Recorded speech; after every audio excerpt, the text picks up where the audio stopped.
intinya tantangan itu apa saja.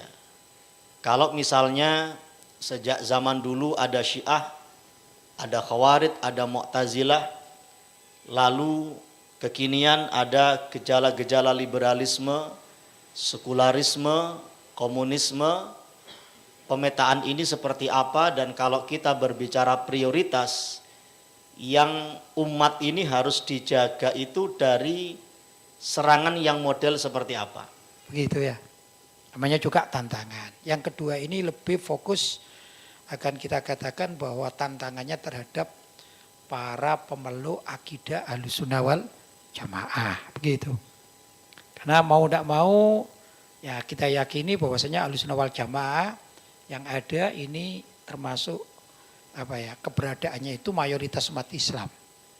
Begitu ya. Kita mulai dari intern dulu. Kalau intern, ya tadi kita katakan kita bicara sebagai pemeluk Ahlussunnah wal Jamaah. Dan kita tahu bahwa Ahlussunnah wal Jamaah itu termasuk dalam kategori as-sawadul a'dzam, ya, kelompok mayoritas. Jadi kalau saya menggambarkan di dalam hadis itu, Nabi bersabda yang ringkasnya, kelak umatku akan terpecah menjadi 73 golongan, gitu ya.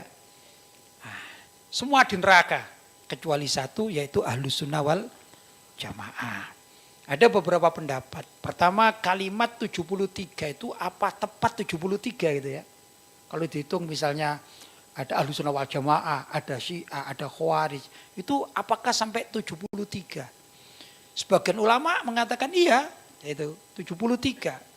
Adapun kelompok-kelompok yang lain itu, kalau misalnya sekarang ada 100 di dunia ini, ya, sisanya itu berinduk kepada salah satu dari 73. Padahal kita tahu nih ya, zaman sekarang ini aliran sesat macam-macam. Di Indonesia saja orang yang mengaku menjadi nabi itu banyak. Banyak orang mengaku jadi nabi dari tiap tahun ke tahun. Berarti aliran sesatnya tambah-tambah. Bukan sekedar 73, bisa 1000 lebih nih. Itu Indonesia, belum yang lain begitu ya. Nah, itu pertama. Yang kedua, kalimat 73 itu kata sebagian para ulama, yadullu alal kathrah, menunjukkan arti jamak atau banyak. Jadi tidak terfokus kepada 73 secara nominalnya, tapi banyak begitu. Nah, pendapat yang ini menurut saya lebih rasional ya. Karena memang kenyataannya banyak aliran-aliran sesat yang macam-macam ya sekeliling kita ini ya. Begitulah kurang lebih. Nah, skala prioritas kalau kita bicara Ahlussunnah wal Jamaah itu bagaimana gini. Kalau saya gambarkan begini ya ini. Nah, ini ya. Ini bola Ahlussunnah wal Jamaah atau bumi Ahlussunnah wal Jamaah. Sudah ya? Mohon maaf dikupas tapi jangan sampai lepas dalamnya ya. Jadi masih utuh gitu ya. Nah, untuk menggambarkan kita ini satu tapi mayoritas. Bagaimana itu? Masa sih 73 ya. Yang selamat cuma satu. Paham ya? Secara logika kan tidak masuk akal ini. Kalau ada 73 kelompok, mestinya yang salah kan cuma satu gitu ya.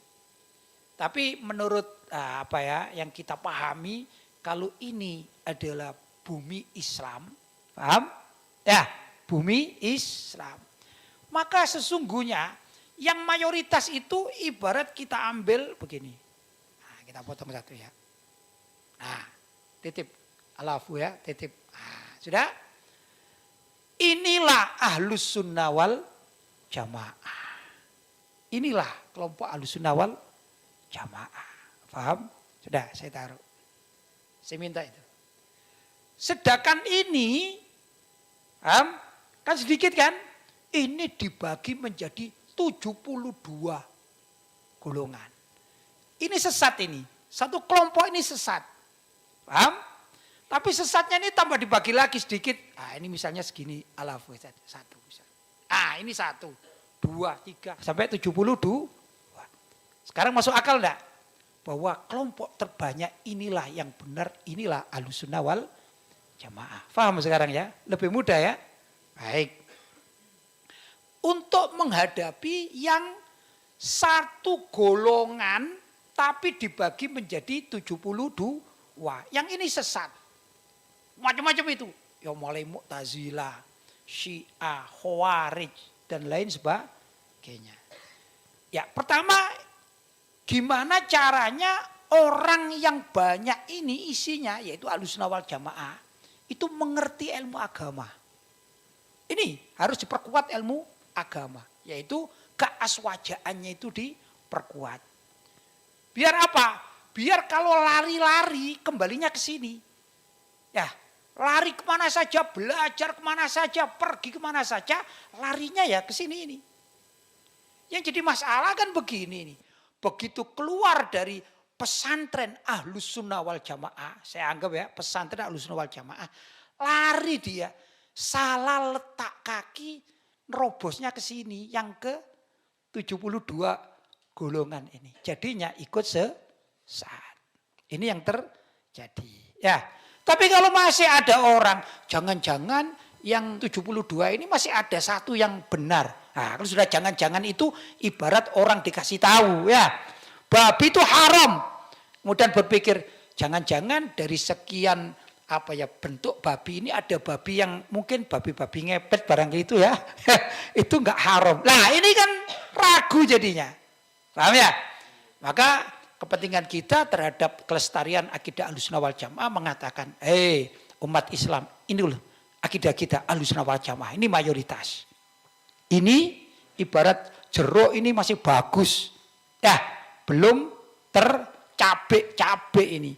Tapi kalau ini sudah rusak karena tercabai. Nah, ini rusak namanya. Ini akidahnya rusak. Ahlussunnah wal Jamaah akidahnya masih benar.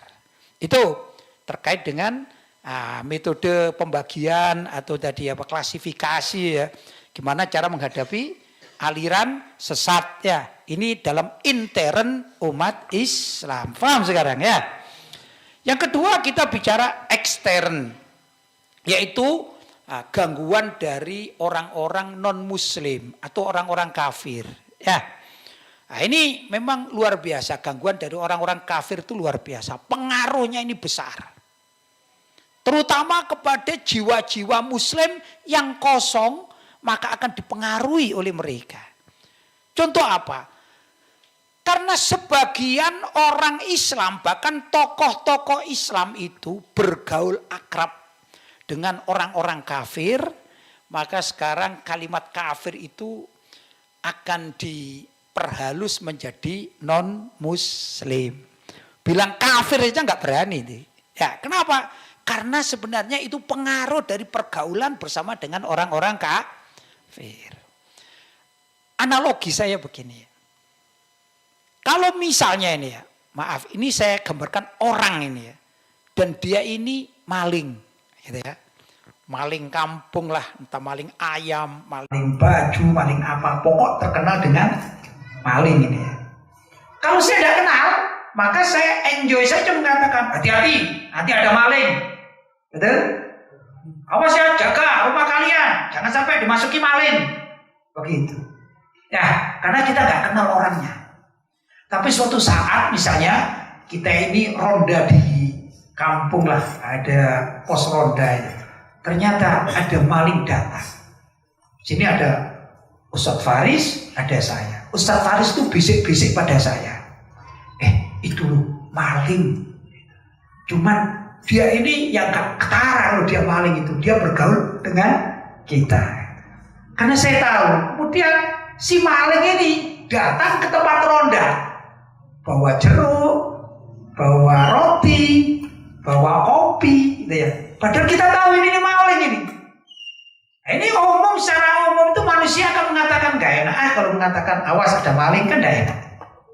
Kalau dia ini duduk sama kita, apalagi berjam-jam, dan kita ngopi bersama, dan kopinya dari si maling itu, maka tatkala ada kemalingan, ya, kemalingan ini di suatu tempat, padahal yang mencuri ya dia ini.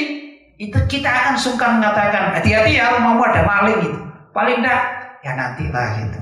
Begitu dia nggak ada baru rasa-rasa itu tadi yang sebelah saya itu maling. Sudah luntur. Sebelum kenal kita berani awas ya ada maling. Kalau ada maling kita pukul, kita pegang. Tapi begitu malingnya berbuat baik, apa yang terjadi? Luntur manusia ini. Begitulah orang yang semula biasa mengatakan orang yang tidak beriman kepada Allah, tidak masuk Islam, namanya kafir.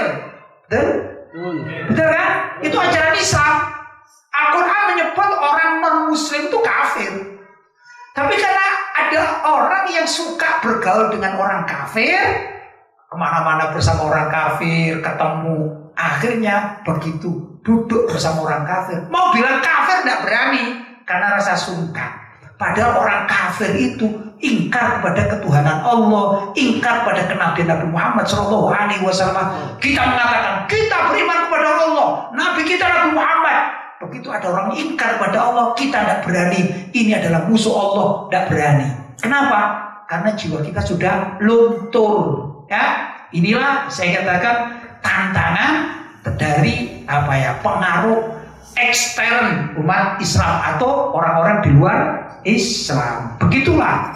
Maka jangan heran kalau misalnya baju kita ya mengikuti tradisi orang kafir, ya tata cara makan kita mengikuti tradisi orang kafir. Jangan heran ya. Dan kita tidak mau mengatakan oh ini sebenarnya kayak gini ini kebiasaan orang kafir. Kenapa? Karena kita sudah menjadi terbiasa dengan apa yang kita lihat dari orang-orang kafir. Terbiasa. Akhirnya kita lupa. Akhirnya seakan-akan sama antara kita dengan mereka. Naudzubillah min dzalik. Begitu masalahnya. Jelas ya? Baik.